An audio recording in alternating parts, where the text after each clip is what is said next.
Dear student, today I am going to calculate the perquisite value of rent-free accommodation. For the purpose of calculation of perquisite value of rent-free accommodation, all of you must keep in mind some important points. The important points are: what is the salary for the purpose of rent-free accommodation?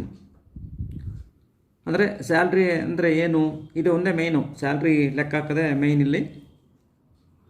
What is the salary for the purpose of rent free accommodation? ಅದರಲ್ಲಿ basic salary, next D A if it is a part of salary for retire benefit, commission, then bonus, all taxable allowances, then that is education expenses of the family members of the employee paid by the employer, then gas, electricity and water bill of the employee paid by the employer. And ಇನ್ನೊಂದು ನಾನು ಪ್ರೊಸೀಜರಲ್ಲಿ income tax of the employee paid by the employer, ಇದನ್ನು ನಾವು ತೊಗೊಳಲ್ಲ. ನಾವು ಪ್ರೊಸೀಜರಲ್ಲಿ ಇದನ್ನು ಹೇಳಿದೆ, ಅದನ್ನು ನಾವು eliminate ಮಾಡ್ತೀವಿ, ಅದನ್ನು ತೊಗೊಳಕ್ಕಿಲ್ಲ, ಅದನ್ನು ನಾವು ತೊಗೊಳೋ ಅವಶ್ಯಕತೆ ಇಲ್ಲ. ಇನ್ನು ಮಿಕ್ಕಿದೆಲ್ಲವೂ ಸಹ ತೊಗೊಳ್ತೀವಿ. ಆಮೇಲೆ ಇನ್ನೊಂದು ಭಾಳ ಪ್ರಮುಖವಾದ ಪಾಯಿಂಟು, ಇದನ್ನು ಲೆಕ್ಕ ಹಾಕಬೇಕಾದ್ರೆ ನಾವು ಅಕಾಮಿಡೇಷನ್ನು ಓನ್ಡ್ ಬೈ ದಿ ಎಂಪ್ಲಾಯರ ಅಥವಾ ಎಂಪ್ಲಾಯಿನ, ಅಥವಾ taken on rent or lease charges paid by the employer ನೋಡ್ತೀವಿ, ಅಥವಾ ಕನ್ಸೆಷನಲ್ ರೆಂಟ್ ಫ್ರೀ ಅಕಾಮಿಡೇಷನ್. ಈ 3 ಪಾಯಿಂಟ್ಸನ್ನ ಗಮನಿಸ್ತೀವಿ. ಆ 3 ಪಾಯಿಂಟಲ್ಲಿ ಒಂದು, if an accommodation is owned by the employer ಆದರೆ ಅಲ್ಲಿ ಅಗೇನ್ ನಾವು 3 ಕಾನ್ಸೆಪ್ಟ್ ತೊಗೊತೀವಿ. ಒಂದು, 15% of the salary if the accommodation is provided in a place having the population of more than 25 lakhs. 10% of salary ತೊಗೊತೀವಿ if the accommodation is provided in a place having the population of more than 10 lakhs but not more than 25 lakhs. Then 7.5% of salary if the accommodation is provided in a place having the population of less than 10 lakhs. ಓಕೆನಾ? ಈ points ಗಮನಿಸಬೇಕು. ಆಮೇಲೆ next second one, if the accommodation is taken on lease as well as rent charges paid by the employer ಇದ್ದಾಗ ಎರಡೇ point ತೊಗೊತೀವಿ. 15% of salary or actual rental charges as well as lease charges paid by the employer, whichever is less ತೊಗೊತೀವಿ. Again, the furniture is also provided by the employer ಇದ್ದಾಗ 10% of the value of the furnituresನ ನಾವು add ಮಾಡ್ತೀವಿ value of rent free ಅಕಾಮಿಡೇಷನ್ಗೆ. ಇಷ್ಟು ಪ್ರಮುಖವಾಗಿರ್ತಕ್ಕಂಥ ಅಂಶವನ್ನು ಗಮನಿಸಬೇಕಾಗುತ್ತೆ. ಆ basis ಮೇಲೆ ನಾನು ಇದೊಂದು ಪ್ರಾಬ್ಲಮ್ನ ಮಾಡ್ತೀನಿ, ಇನ್ನೊಂದು 2 ಪ್ರಾಬ್ಲಮ್ ನಿಮಗೆ ಕೊಡ್ತೀನಿ, ಅದನ್ನು ವರ್ಕೌಟ್ ಮಾಡಿ. ರೈಟ್, ಪ್ರಾಬ್ಲಮ್ ಇದೇನಿದೆ ಅಂದರೆ, the following are the particulars of salary income of Mr. Jayant, who is employed in Chennai for the previous year ended 31st March 2020. ಓಕೆನಾ? ಚೆನ್ನೈಯಲ್ಲಿ ವರ್ಕ್ ಮಾಡೋ ಪ್ಲೇಸು ಇಂಪಾರ್ಟೆಂಟು. ಅಲ್ಲಿಗೆ ಚೆನ್ನೈಯಲ್ಲಿ ವರ್ಕ್ ಮಾಡ್ತಾರೆ ಅಂದರೆ the place having the population of more than 25 lakhs. ಓಕೆನಾ? ಏನೇನು ಕೊಡ್ತಾರೆ ನೋಡಿ. Basic pay ಕೊಟ್ಟಿದ್ದಾರೆ 30,000 per month. D A 50% of the basic pay, ಇದು ಪಾರ್ಟ್ ಆಫ್ ದಿ ಸ್ಯಾಲ್ರಿ ಅಂತಿದೆ. ಬೋನಸ್ ಇದೆ 2 months basic pay. A entertainment allowance ಇದೆ 2,000 rupees. ಕಮಿಷನ್ ಇದೆ for the year 40,000. CCA rupees 500 rupees per month ಇದೆ. ಈ has been provided with a rent free accommodation owned by the employer owner ಆಗಿದ್ದಾರೆ.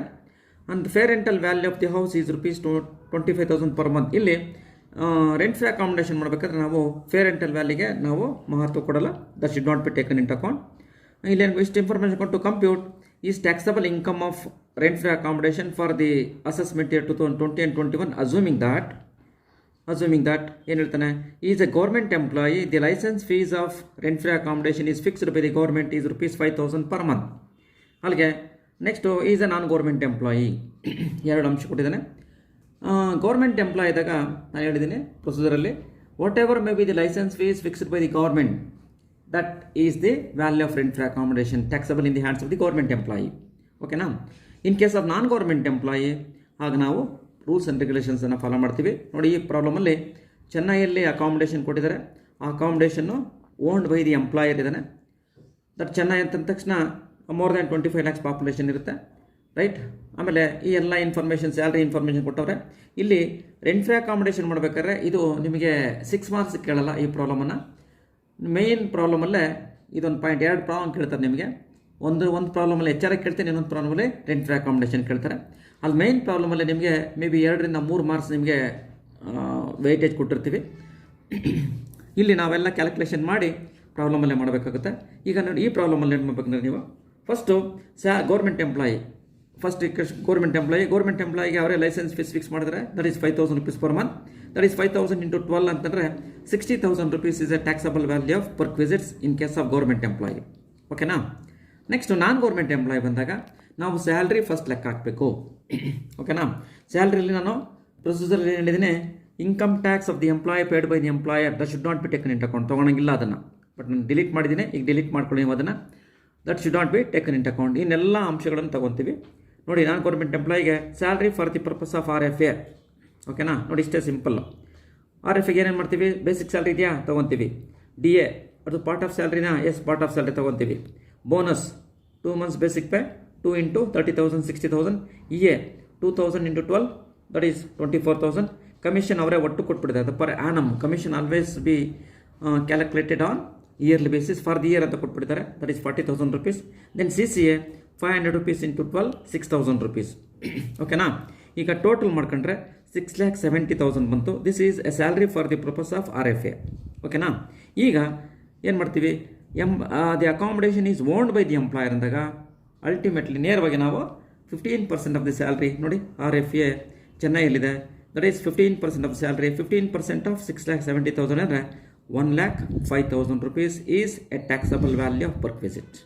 ಇಷ್ಟೇ amount in case of non government employee. ಓಕೆನಾ? Salary ಲೆಕ್ಕ ಹಾಕದೆ main important ಇದರಲ್ಲಿ ಇದು ಒಂದು. ನೆಕ್ಸ್ಟ್ ಇಲ್ಲಿ ಇನ್ನೆಲ್ಲ ಅಷ್ಟೇ ಪ್ರಾಬ್ಲಮನ್ನು ನಾನು ನಿಮಗೆ ಕೊಟ್ಟಿರ್ತೀನಿ, ವರ್ಕೌಟ್ ಮಾಡಿ. ನಾನು ಏನು ಹೇಳಿದ್ದೀನಿ ಆ ಥರನೇ ವರ್ಕೌಟ್ ಮಾಡಿ. ನೋಡಿ, ಇಲ್ಲಿ Srinath employed in Bangalore, income of the previous year ಕೊಟ್ಟಿದ್ದಾರೆ, ಬೇಸಿಕ್ ಪೇ ಕೊಟ್ಟಿದ್ದಾರೆ, ತೊಗೊತೀವಿ. DNS allowance 2,000 rupees per month ಇದೆ. ಇದರಲ್ಲಿ 40% ಮಾತ್ರ ತೊಗೊಬೇಕು. That is salary for the purpose RFA ಮಾಡ್ಬೇಕಾದ್ರೆ. ಆಮೇಲೆ ಬೋನಸ್ ತೊಗೊತೀವಿ, ಕಮಿಷನ್ ತೊಗೊತೀವಿ, ಎಂಟರ್ಟೈನ್ಮೆಂಟ್ ಅಲಯನ್ಸ್ ತೊಗೊತೀವಿ. ಆಮೇಲೆ fair rental value should not be taken it account. And then provide by the employer is ₹40,000. That is fair rental value should not B. Value of furniture provided is 20,000 rupees. ಇಲ್ಲಿ furniture ಕೊಟ್ಟವ್ರೆ. ನೋಡಿ, ಇಲ್ಲಿ ಲೆಕ್ಕ ಹಾಕಿದ್ದು ನೋಡಿ. ಇಲ್ಲಿ accommodation is owned by the employer. Accommodation is Bangalore having the population of more than 25 lakhs. ಓಕೆನಾ? Next ಇಲ್ಲಿ ಬೇಸಿಕ್ ಪೇ ತೊಗೊತೀವಿ 8,000 rupees. ನೆಕ್ಸ್ಟ್ DA ನೋಡಿ, 2,000 into 12 24,000. ಇದರಲ್ಲಿ 40% is taken into consider 9,600 rupees. Bonus ತೊಗೊತೀರ ಸ್ಯಾಲ್ರಿಗೆ, ಕಮಿಷನ್ ತೊಗೊತೀವಿ, ಎಂಟರ್ಟೈನ್ಮೆಂಟ್ ಅಲೌನ್ಸ್ ತೊಗೊತೀವಿ. Total ಮಾಡ್ಕೊಂಡ್ರೆ 1,24,100 ಬಂತು. This is salary for the purpose of RFA. Again value of rent for accommodation 15% of 1,24,100 ಅಂತಂದರೆ 18,615 ಬಂತು. ಓಕೆನಾ? 18,650. ಇಲ್ಲಿ ಫರ್ನಿಚರ್ ಕೊಟ್ಟಿರೋದ್ರಿಂದ 10% of the value of the furniture, 10% of 20,000 rupees 2,000 rupees. ಅಲ್ಲಿಗೆ ಟೋಟಲ್ 20,615 ಬರುತ್ತೆ. ಓಕೆನಾ? ಈ ರೀತಿ ಲೆಕ್ಕ ಹಾಕ್ತೀವಿ. ಕರೆಕ್ಟಾ? ಈ 2 ಪ್ರಾಬ್ಲಮ್ ಮಾಡಿದ್ದೀನಿ. ಇನ್ನು 2 ಪ್ರಾಬ್ಲಮ್ ನಿಮಗೆ ಕೊಟ್ಟಿರ್ತೀನಿ. ಇಲ್ಲಿ ಇನ್ನೊಂದು ಅಂಶ ಗಮನಿಸಬೇಕು.